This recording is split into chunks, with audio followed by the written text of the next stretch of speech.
तारीख 27 अप्रैल 1997।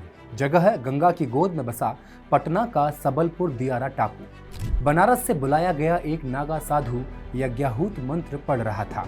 साधु के सामने बैठा था बिहार का सबसे ताकतवर शख्स, जिसे मुसीबतों की आहट साफ साफ सुनाई दे रही थी। सिंहासन हिलता हुआ दिखाई दे रहा था। मुसीबतों का पहाड़ जल्द ही गंगा से होते हुए उस हवन को तहस नहस करने तेजी से चला आ रहा था। बनारस के नागा देवताओं को खुश करने का भरसक प्रयास कर रहे थे। मंत्र उच्चारण की गूंज से बिहार की राजनीति जल्द ही बदलने वाली थी, लेकिन किसके फेवर में, ये अभी तय होना बाकी था। शख्स आहुति अर्पित करता रहा। घंटों बाद यज्ञ खत्म होता है। नागा साधु दान दक्षिणा से खुश थे और नेता इस यकीन से कि अब देवता उसके साथ हैं। लेकिन किस्मत एक कोने में खड़ी मुस्कुरा रही थी। हम बात कर रहे हैं बिहार के तत्कालीन मुख्यमंत्री लालू प्रसाद यादव की। महायज्ञ संपन्न होता है। लालू यादव एक अड़े मार्ग स्थित मुख्यमंत्री आवास पर लौटते हैं। जैसे ही बेडरूम में पहुंचकर टीवी ऑन करते हैं, स्क्रीन पर सीबीआई के तत्कालीन डायरेक्टर जोगेंद्र सिंह से रूबरू होते हैं। चारा घोटाले में हमारे पास जो सबूत हैं, मैं उनसे पूरी तरह संतुष्ट हूँ। इन्हीं सबूतों के आधार पर हम बिहार के मुख्यमंत्री लालू यादव पर चार्जशीट दाखिल करने के लिए तैयार हैं। अभी अभी पूजा पाठ करके लौटे लालू प्रसाद यादव गुस्से से तिलमिला उठते हैं। वे तुरंत तत्कालीन प्रधानमंत्री गुजराल को फोन लगाते हैं। पूछते हैं, ये क्या बकवास करा रहे हैं आप? देवगौड़ा को हटाकर आपको बनाया और आप भी वही कर रहे हैं। गुजराल अपनी लड़खड़ाती जुबान से कुछ बोल पाते, लालू बीच में ही फोन काट देते हैं। अपने कमरे में टहलते हुए चंद्रशेखर को फोन लगाते हैं और अगर चार्जशीट हो गई तो क्या इस्तीफा देना पड़ेगा, पूछते हैं। उस रात लालू ने यूनाइटेड फ्रंट के लगभग हर नेता को फोन लगा के यही सवाल पूछा, लेकिन सबकी राय यही थी कि चार्जशीट हुई तो उन्हें इस्तीफा देना ही पड़ेगा। क्या है चारा घोटाले की पूरी कहानी? क्या लालू प्रसाद वाकई चारा घोटाले के दोषी थे या उन्हें फंसाया गया? पॉलिटिक्स के नए शो एक्सपोज फाइल में हम लेकर आएंगे देश के दुनिया के बड़े बड़े स्कैम्स और पहले एपिसोड में कहानी चारा घोटाले की।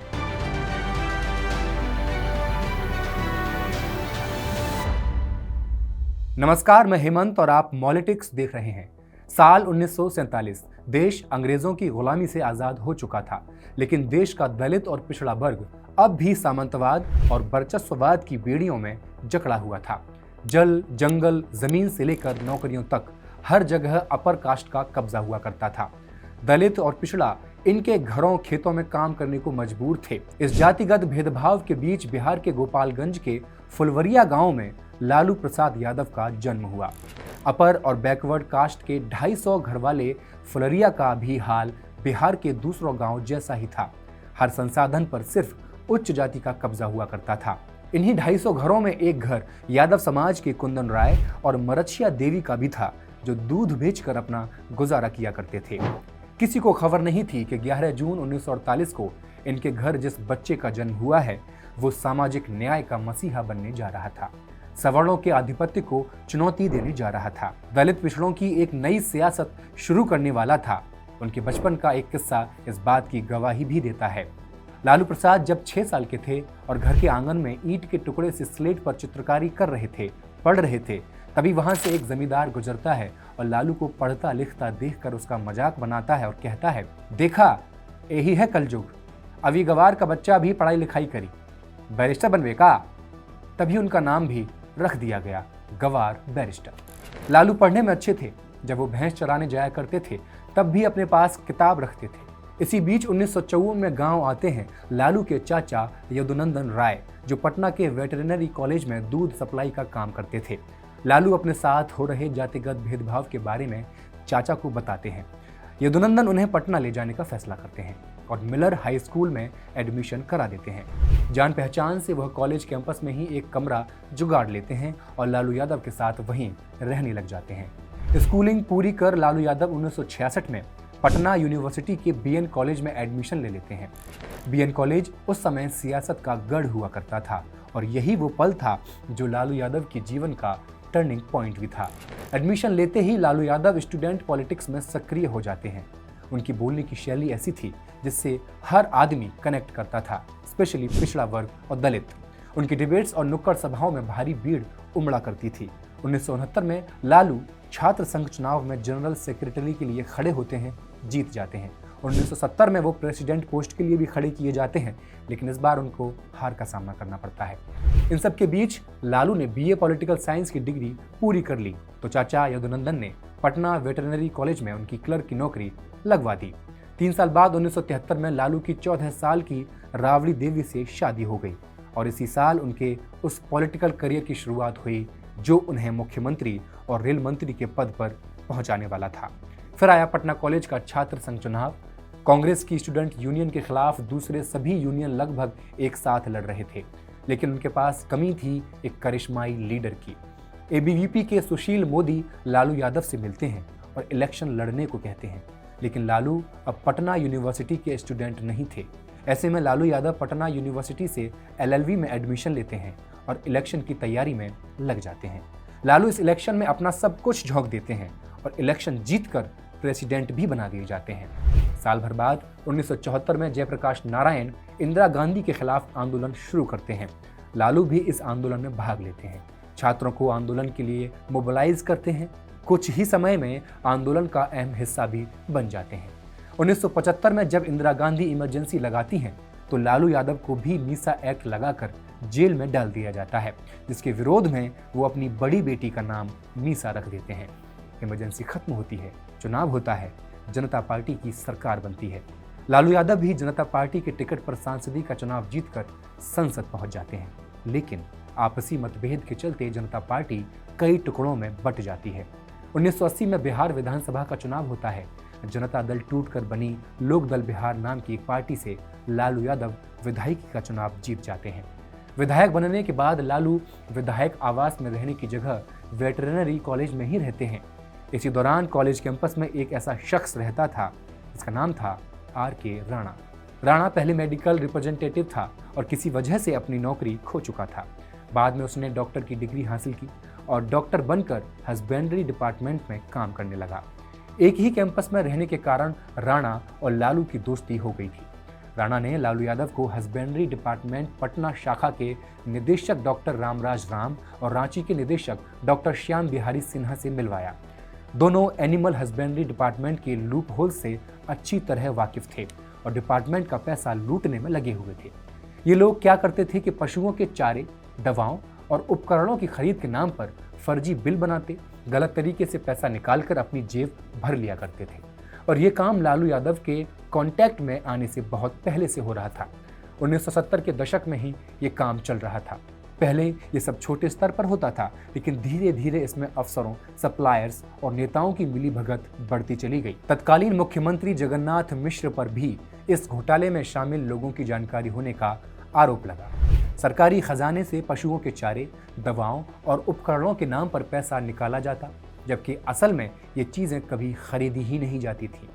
1985 में तत्कालीन सीएजी टी.एन. चतुर्वेदी की इस पर नजर पड़ती है। चतुर्वेदी डिपार्टमेंट की फाइनेंशियल रिपोर्ट और दूसरे सारे डॉक्यूमेंट्स को चेक करते हैं और पाते हैं कि ये डिपार्टमेंट हर बार अपनी फाइनेंशियल रिपोर्ट काफी लेट सबमिट करता है। चतुर्वेदी को शक हुआ तो उन्होंने इसकी जांच शुरू की। पता चला कि इसमें गैरकानूनी और बजट और जरूरत दोनों से ज्यादा खर्च हो रहा है। टी.एन. मुख्यमंत्री बिंदेश्वर दुबे को पत्र लिखकर चेताते भी हैं कि एनिमल हस्बेंड्री डिपार्टमेंट में पैसों की इलीगल निकासी हो रही है, लेकिन उनकी चेतावनी को अनदेखा कर दिया जाता है। साफ था कि इस भ्रष्टाचार में 1985 से पहले ही मुख्यमंत्री स्तर का संरक्षण मिलना शुरू हो चुका था। पहले करप्शन का अमाउंट छोटा था, किसी को पता नहीं चलता था, लेकिन धीरे धीरे अमाउंट भी बढ़ने लगा। सावधानी बरतने के बावजूद दबे पांव अंदर ही अंदर लोग इसके बारे में बात करना शुरू कर चुके थे। विधायक नवल किशोर शाह ने 1985 में हस्बेंड्री डिपार्टमेंट में वित्तीय अनियमितताओं के बारे में बिहार विधानसभा के तत्कालीन अध्यक्ष के पास याचिका दायर की थी। आरोप लगाया था कि कुछ अधिकारियों ने दवा और चारे की खरीद में 50 करोड़ रुपए की गड़बड़ी की है। विधानसभा की याचिका समिति ने इस याचिका पर जांच की और बताया कि 3 आईएएस अधिकारी श्याम बिहारी सिन्हा सहित 19 हस्बेंड्री अधिकारी और 15 सप्लायर इस गड़बड़ी के लिए दोषी हैं, लेकिन जांच रिपोर्ट पर कोई कार्रवाई नहीं की गई।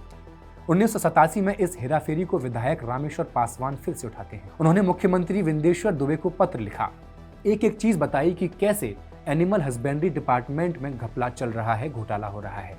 कैसे डिपार्टमेंट की सेंट्रल परचेज कमेटी हर एक इक्विपमेंट किसी ऑथराइज्ड कंपनी से खरीदने की जगह अनऑथराइज्ड एंटिटी से खरीद रही है।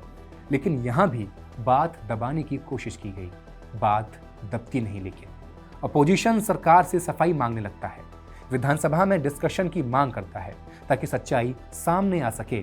लेकिन इसी बीच 17 फरवरी 1988 को तत्कालीन leader of opposition Karpoori Thakur की मौत हो जाती है। कर्पूरी ठाकुर की मौत के बाद 18 मार्च 1989 लालू प्रसाद यादव अपोजिशन लीडर चुन लिए जाते हैं। अब हस्बेंड्री डिपार्टमेंट में घोटाले की जो बात चल रही थी उसे उठाने की जिम्मेदारी उन लालू यादव पर थी जो पहले ही घोटालेबाजों के कांटेक्ट में थे। लालू मामले को दबा ले जाते हैं। घोटालेबाजों की सांस में सांस आती है क्योंकि अब इनके साथ सिर्फ सरकार ही नहीं, विपक्ष भी था। इन सब के बीच लालू यादव डिपार्टमेंट में अपने आदमियों को सेट करने लगते हैं। सबसे पहले उन्होंने आर.के. राणा को विभाग में शामिल कराया। फिर डॉक्टर रामराज राम को पशुपालन विभाग का निदेशक बनाने की सिफारिश की, जिसे तत्कालीन मुख्यमंत्री जगन्नाथ मिश्रा तुरंत मान भी लेते हैं। जब लालू खुद मुख्यमंत्री बनते हैं तो जगन्नाथ मिश्र उनसे श्याम बिहारी सिन्हा को रांची ब्रांच का डायरेक्टर बनाने की सिफारिश करते हैं, जिसे लालू तुरंत मान लेते हैं। दिसंबर 1989 में लोकसभा चुनाव होता है। लालू यादव सांसद बन जाते हैं। कुछ ही समय बाद 1990 में बिहार विधानसभा का चुनाव होता है। लालू चुनाव नहीं लड़ते, लेकिन अहम भूमिका निभाते हैं। जनता दल 122 सीट जीतकर सबसे बड़ी पार्टी बनकर उभरती है। वीपी सिंह राम सुंदर दास को मुख्यमंत्री बनाना चाहते थे, लेकिन लालू को यह रास नहीं आया। उन्होंने सीएम पद के लिए अपनी दावेदारी ठोक दी। समर्थन जुटाने के लिए लालू ने चौधरी देवीलाल और चंद्रशेखर से कांटेक्ट किया। देवीलाल और चंद्रशेखर की मदद से पहले तो उन्होंने ऑब्जर्वर टीम से अजीत सिंह और जॉर्ज फर्नांडिस को हटवाकर शरद यादव और मुलायम सिंह को शामिल कराया। इसके बाद चारा घोटाले में लगे अधिकारियों की मदद से विधायकों को अपने पक्ष में कराना शुरू किया, लेकिन फिर भी नंबर्स पूरे नहीं हो रहे थे। लालू फिर चंद्रशेखर से कांटेक्ट करते हैं और चंद्रशेखर रघुनाथ झा को तीसरे कैंडिडेट के रूप में खड़ा कर देते हैं। विधायकों की इंटरनल मीटिंग होती है। टफ फाइट के बीच लालू यादव 3 वोटों से जीतकर बिहार के मुख्यमंत्री बन जाते हैं। लालू के मुख्यमंत्री बनने के बाद हस्बेंड्री के अधिकारी बेहिसाब पैसा निकालने लगते हैं। हर साल 100 करोड़ के आसपास की फर्जी निकासी होने लगती है। ये इतने बड़े पैमाने पर और इतनी जगहों से होने लगी थी कि इसका बाहर आना तय था। फरवरी 1992 में इनकम टैक्स डिपार्टमेंट के ऑफिसर रांची एयरपोर्ट पर रेड मारते हैं। रेड में पशुपालन विभाग का एक अधिकारी पकड़ा जाता है। उसके पास से 1 करोड़ से ज्यादा की नकदी बरामद की जाती है, लेकिन जैसे ही खबर ऊपर पहुंचती है मामला दबा दिया जाता है। इसी बीच रांची के विजिलेंस विभाग के इंस्पेक्टर विधु भूषण द्विवेदी को इन इलीगल एक्सपेंसेस का पता चल जाता है। मामले की जांच शुरू की जाती है तो चौंकाने वाली चीजें पता चलती हैं। इस पर वो एक डिटेल रिपोर्ट बनाकर विजिलेंस डायरेक्टर जनरल जी नारायण को सौंप देते हैं, जिसमें उन्होंने हस्बेंड्री डिपार्टमेंट में फेक बिल्स से लाखों करोड़ों की हेराफेरी का खुलासा किया था। रिपोर्ट में उन्होंने सीएम लालू यादव और पूर्व सीएम जगन्नाथ मिश्रा तक का नाम ले लिया था, लेकिन जांच के बजाय द्विवेदी को ही सजा मिल जाती है। पहले उनका ट्रांसफर होता है और फिर सस्पेंड कर दिया जाता है।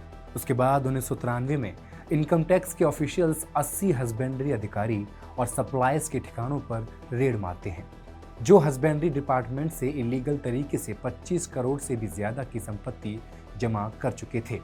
लेकिन यहां भी कोई एक्शन नहीं होता। उल्टा रेड को लीड करने वाले आईटी ऑफिसर का ही ट्रांसफर करा दिया जाता है। 1994 में फिर एक मामला सामने आता है। विजिलेंस डिपार्टमेंट ने ठुमका के हस्बेंड्री डायरेक्टर श्याम बिहारी सिन्हा को फेक बिल बनाकर 50 लाख रुपए निकालते पकड़ लिया। लेकिन विधानसभा की पब्लिक अकाउंट्स कमेटी के चेयरमैन जगदीश शर्मा, जो पूर्व मुख्यमंत्री जगन्नाथ मिश्रा के करीबी थे, उन्होंने दखल देते हुए कहा कि पीएससी पहले से ही इस मामले की जांच कर रही है। ऐसे में विजिलेंस विभाग को पीछे हटना पड़ गया और मामला फिर से बंद कर दिया गया। सरकार को हर साल सीएजी की रिपोर्ट विधानसभा में पेश करनी होती है। लालू यादव ने वित्त विभाग को अपने पास ही रखा था। ऐसे में ये काम लालू प्रसाद यादव को करना था, लेकिन उन्होंने 1990 से लेकर 1995 के दौरान एक बार भी रिपोर्ट पब्लिक नहीं की। 1995 में बिहार में फिर से इलेक्शन होते हैं।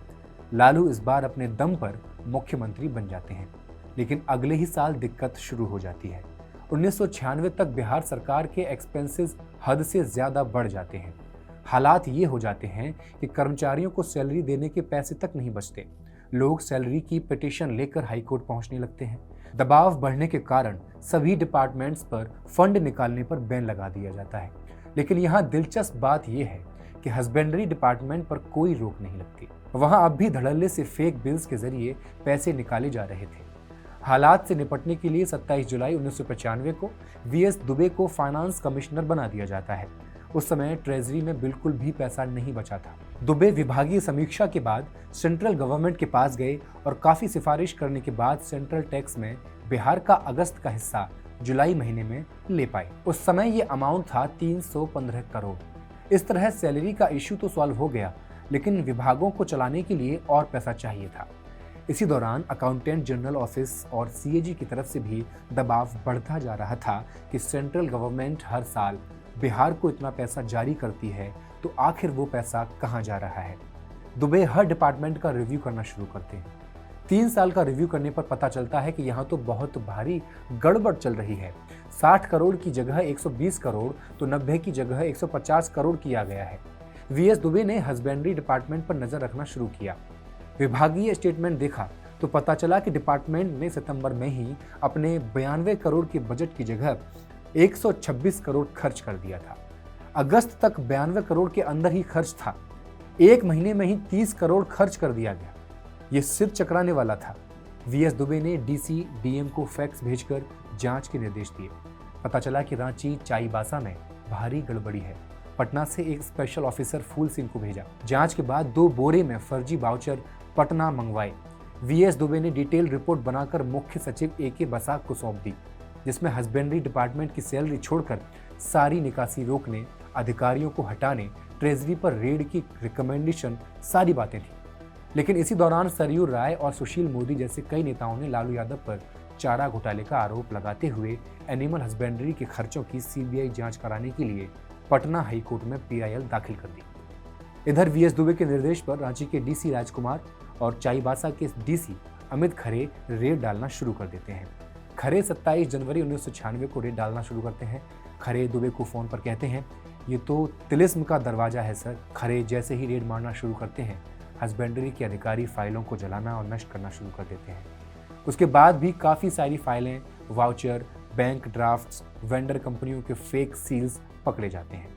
पैसा तो बेहसा पकड़ा गया था। पश्चिम सिंहभूम के एक मामूली से अधिकारी गौरी शंकर के घर पे छापेमारी के दौरान 25 लाख रुपए मिलते हैं। दूसरे अधिकारी के घर से 1 किलो सोने के गहने मिलते हैं।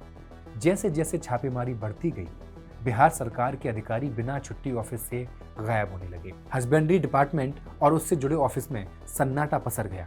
अपोजिशन से लेकर मीडिया तक मुखर था। पुलिस को एफआईआर दर्ज करनी पड़ी और लालू यादव को मजबूरन एक जांच कमेटी बैठानी पड़ी। लेकिन जांच कमेटी के मेंबर्स पर ही चारा घोटाले में शामिल होने के आरोप लगने लगे। मार्च 1996 में सुप्रीम कोर्ट ने सीबीआई जांच के आदेश दे दिए, जिस पर लालू यादव ने कहा, सीबीआई जांच की क्या जरूरत है जब बिहार सरकार जांच कर ही रही है। ये हमारे खिलाफ राजनीतिक षड्यंत्र है। चारा घोटाले की इन्वेस्टिगेशन अब सीबीआई कर रही थी और मॉनिटर हाईकोर्ट कर रहा था। लालू चाहकर भी कोई इंटरफेयर नहीं कर पा रहे थे। 27 मार्च 1996 को CBI Chaibasa animal husbandry case की जांच शुरू करती है। लालू यादव के खिलाफ कई धाराओं में मामला दर्ज किया जाता है। इन सब के बीच 1996 में लोकसभा चुनाव होते हैं। चारा घोटाले का दाग लगने के बावजूद लालू यादव बिहार के सबसे ताकतवर शख्स और दलित पिछड़ों के सबसे बड़े नेता बनकर उभरते हैं। चुनावी कैंपेन में घोटाले के आरोपों को उन्होंने दक्षिण पंथियों की साजिश बता दिया था। चुनाव हुए तो उनकी पार्टी को सिर्फ 22 सीट ही मिली।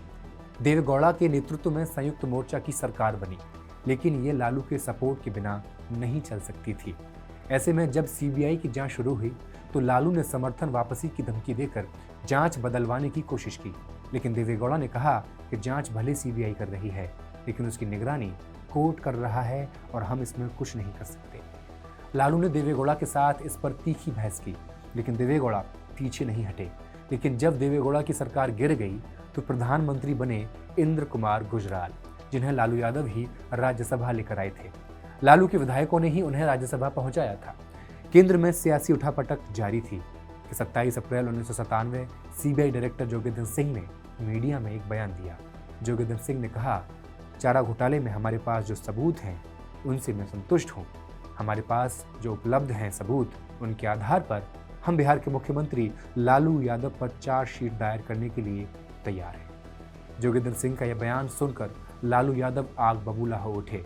प्रधानमंत्री गुजराल को फोन किया, ये सब क्या बकवास कर रहे हैं आप? एक पीएम को हटा के हमने आपको बनाया और आप भी वही काम कर रहे हैं। इस बयान के बाद लालू यादव पर सीएम पद से इस्तीफा देने का दबाव बढ़ने लगा। खुद उनकी पार्टी के नेता उनके खिलाफ होने लगे थे। इस पर लालू यादव मीडिया में आए और उन्होंने कहा, सीबीआई का मुझ पर चार्जशीट फाइल करने का फैसला राजनीति से प्रेरित और दुर्भावनापूर्ण है। 2 दिन पहले ही सीबीआई ने पटना हाईकोर्ट को बताया था कि उसे मेरे खिलाफ डॉक्यूमेंट्स की स्टडी करने के लिए और समय चाहिए, और अब अचानक उन्होंने मुझ पर चार्जशीट फाइल करने का फैसला कर लिया। ये मुझे स्वीकार्य नहीं है। किसी भी हालत में चार्जशीट दायर होने पर भी मैं इस्तीफा नहीं दूंगा। अगले 1-2 महीने तक लालू यादव इस्तीफा देने से बचते रहे, लेकिन सीबीआई उनके खिलाफ चार्जशीट फाइल करने की दिशा में बेतहाशा आगे बढ़ रही थी। 17 जून 1997 को बिहार के राज्यपाल AR किदवई ने सीबीआई को मुख्यमंत्री के खिलाफ आरोप पत्र दायर करने की अनुमति दे दी। 23 जून 1997 को सीबीआई चाईबासा ट्रेजरी केस में चार्जशीट दाखिल करती है। लालू यादव, जगन्नाथ मिश्र, SB सिन्हा, RK राणा सहित 55 लोगों के खिलाफ गंभीर आरोप लगते हैं। लालू यादव पर प्रिवेंशन ऑफ करप्शन एक्ट के तहत और कई अन्य धाराओं में मुकदमे दर्ज किए गए, जिनमें आपराधिक साजिश, आपराधिक विश्वासघात, धोखाधड़ी के लिए जालसाजी, खातों में गड़बड़ी और कीमती दस्तावेजों की जालसाजी जैसे गंभीर आरोप शामिल थे। सीबीआई ने अपनी चार्जशीट में बताया कि सरकारी खजाने से लगभग 950 करोड़ की फर्जी निकासी की गई है और ये पैसा हस्बेंड्री डिपार्टमेंट से चारे, पशुओं की दवाइयां और इक्विपमेंट की फर्जी खरीद के नाम पर निकाला गया था। चार्जशीट के अनुसार विभाग ने ऐसे सप्लायर्स और कंपनियों के नाम पर भुगतान किए हैं जो असल में मौजूद ही नहीं थे। कई बार एक ही बिल बार बार पास करवाया गया है। और तो और जिन ट्रकों से चारे और पशुओं की ढुलाई की बात कही गई है, वो असल में स्कूटर के नंबर निकले हैं। सीबीआई ने कहा कि इसमें राजनेता, अधिकारी और सप्लायर सबकी मिली भगत थी। इस पूरे घोटाले का संचालन ऊपर से लेकर नीचे तक व्यवस्थित तरीके से किया गया था। चार्जशीट में सीबीआई ने कहा कि मुख्यमंत्री के तौर पर लालू यादव को इन इलीगल एक्सपेंसेस की जानकारी थी और उन्होंने इसमें दखल न देकर भ्रष्टाचार को बढ़ावा दिया है। कुछ मामलों में उन्होंने सीधे आदेश देकर आरोपी अधिकारियों की पोस्टिंग और ट्रांसफर में मदद भी की है। चार्जशीट सामने आते ही हल्ला मच गया था। जनता पार्टी में ही लालू के खिलाफ विद्रोह हो उठा था। शरद यादव से लेकर रामविलास पासवान तक सब लालू का इस्तीफा मांगने लगते हैं। आपसी समझौते के लिए प्रधानमंत्री गुजराल के घर सभी घटक दलों की बैठक होती है। बैठक में लालू यादव कहते हैं, मैं बिहार के मुख्यमंत्री पद से इस्तीफा दे दूंगा, लेकिन मुझे जनता दल का अध्यक्ष बने रहने दीजिए। ये दोनों पक्षों के लिए प्रतिष्ठा बचाने वाली बात होगी। लेकिन राष्ट्रीय अध्यक्ष पद पर दावेदारी ठोकने वाले शरद यादव और दूसरे नेता ये मानने को तैयार नहीं थे। अगले ही दिन लालू यादव ने जनता दल को तोड़कर राष्ट्रीय जनता दल के गठन का ऐलान कर दिया। नए राष्ट्रीय जनता दल ने लालू को अध्यक्ष पद पर नियुक्त किया। पार्टी के ज्यादातर विधायक उनके समर्थन में आ गए। 22 लोकसभा सांसदों में से 18 ने लालू का समर्थन किया। राज्यसभा के 6 सांसद भी उनके साथ आ गए। इसी बीच सीबीआई की जांच टीम स्पेशल कोर्ट से लालू के खिलाफ अरेस्ट वारंट निकलवा लेती है, लेकिन लालू यादव इस्तीफे से साफ मना कर देते हैं। जैसे जैसे लालू की गिरफ्तारी का समय नजदीक आता गया, लालू समर्थकों ने हिंसा की धमकी देना शुरू किया। पटना राजभवन को घेर लिया गया। किदवई के पुतले फूके गए, लेकिन गवर्नर किदवई लालू को समझाते हैं, अगर इस्तीफा नहीं दिया तो डिसमिसल कर दिया जाएगा। 25 जुलाई 1997 को लालू यादव इस्तीफा दे देते हैं और 28 अगस्त को अपनी पत्नी राबड़ी देवी को मुख्यमंत्री बना देते हैं। 28 जुलाई 1997 को लालू यादव को अरेस्ट करना था, लेकिन किसी में हिम्मत नहीं होती। सीबीआई टीम लीड करने वाले UN विश्वास 30 जुलाई को आर्मी बुलाने की रिक्वेस्ट डालते हैं, लेकिन लालू उसी दिन सीबीआई की स्पेशल कोर्ट में सरेंडर कर देते हैं और इस तरह चारा घोटाले में उनकी पहली गिरफ्तारी होती है। इस तरह वो आपराधिक आरोपों पर मुख्यमंत्री पद से इस्तीफा देकर गिरफ्तार होने वाले पहले मुख्यमंत्री बन जाते हैं। लालू यादव को रांची जेल में रखा जाता है। कुछ ही समय बाद खराब स्वास्थ्य का हवाला देकर लालू रिम्स रांची में भर्ती हो जाते हैं और यहीं से सरकार चलाने लगते हैं। 1997 के बाद लालू यादव अलग अलग मामलों में गिरफ्तार होते रहे। पूर्व सीएम जगन्नाथ मिश्रा को भी बार बार जेल और अदालत के चक्कर लगाने पड़े। जांच इतनी पुख्ता चल रही थी कि कोर्ट में सबूतों के अंबार लग गए थे। 20 ट्रकों में लाकर अदालत के सामने दस्तावेज पेश किए गए थे। 2000 के बाद से चारा घोटाले से जुड़े 53 मामलों में सुनवाई शुरू हुई। लालू यादव 6 मामलों में आरोपी रहे। मई 2013 तक 44 केसों का निपटारा हो चुका था। करीब 500 से ज्यादा आरोपी दोषी पाए गए। अब तक 5 मामलों में लालू यादव को सजा सुनाई जा चुकी है। पहली सजा 2013 में चाईबासा कोषागार मामले में 5 साल की जेल और 25 लाख का जुर्माना। दूसरी 2018 में देवघर मामले में 3.5 साल की सजा, 5 लाख का जुर्माना। चाईबासा के दूसरे मामले में 5 साल की सजा, 10 लाख का जुर्माना। ठुमका मामले में 14 साल की सजा, 60 लाख का जुर्माना। 2022 में डोरंडा केस में 5 साल की जेल, 60 लाख का जुर्माना। कुल मिलाकर 25.5 साल की जेल और 1.5 करोड़ जुर्माना लगाया जा चुका है। लालू यादव को सभी मामलों में जमानत मिल चुकी है। 2013 की सजा के बाद उनकी लोकसभा सीट गई और चुनाव लड़ने पर रोक लग गई। बिहार के पूर्व मुख्यमंत्री जगन्नाथ मिश्रा का अगस्त 2019 में निधन हो गया। चारा घोटाले में वो पहले दोषी पाए गए थे, लेकिन बाद में कोर्ट ने उन्हें सबूतों के अभाव में बरी कर दिया गया, या कि कहें कि राजनीति से प्रेरित होकर उन्हें माफ किया गया था। लालू यादव तब भी दलित पिछड़ों के सबसे बड़े नेता माने जाते थे, अब भी वो बिहार के सबसे बड़े मास लीडर माने जाते हैं। चारा घोटाला 70 के दशक से ही शुरू हो गया था, लेकिन जगन्नाथ मिश्रा, विंदेश्वर दुबे, राम सुंदर दास और भगवत झा आजाद जैसे मुख्यमंत्रियों पर भी सवाल उठे, लेकिन चारा घोटाले के केंद्र में बने रहे लालू यादव।